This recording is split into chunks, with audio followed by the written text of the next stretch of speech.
Good morning, my fellow yogic travelers. I'm mighty glad to be alive today, and I hope that you are too, as we continue to live, laugh, love, learn, linger, live the life we love.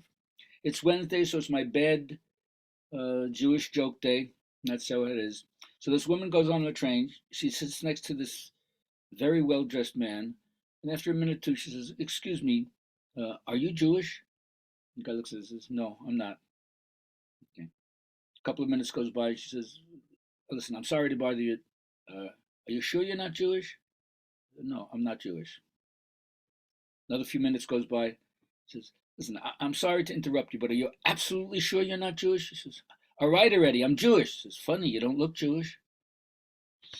All right, we've been talking about awakening compassion this whole week out of the Kagyu Buddhist lineage, as exemplified by Chogyam Trungpa and Pema Chodron.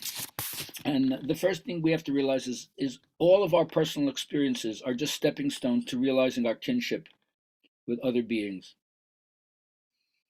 And you don't have to ask your teacher to put you in a situation where you can learn how to grow and confront the difficulties because you're already in that situation. It's called your life. So the first thing is to adjust your perspective. Like they say, bring your cosmic vision down to the single household.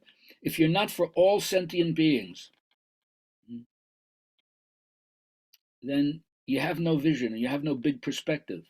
You have no universality of the human experience. But if you're just for yourself, then you have no guts.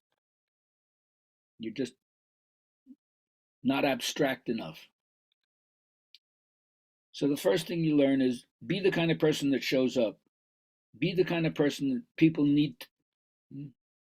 People need people to be there for them without shutting down.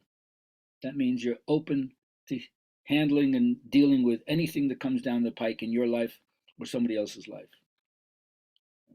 Deep inside, we're rich, we're courageous, we're strong.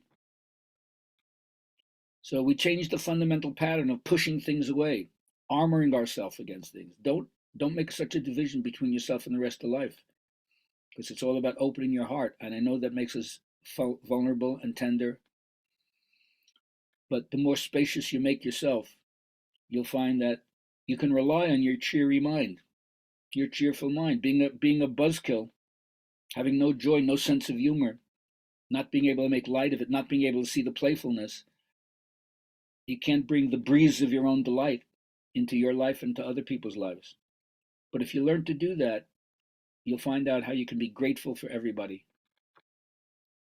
So just keep observing all the situations that irritate you, because those are the ones where there'll be the greatest learning.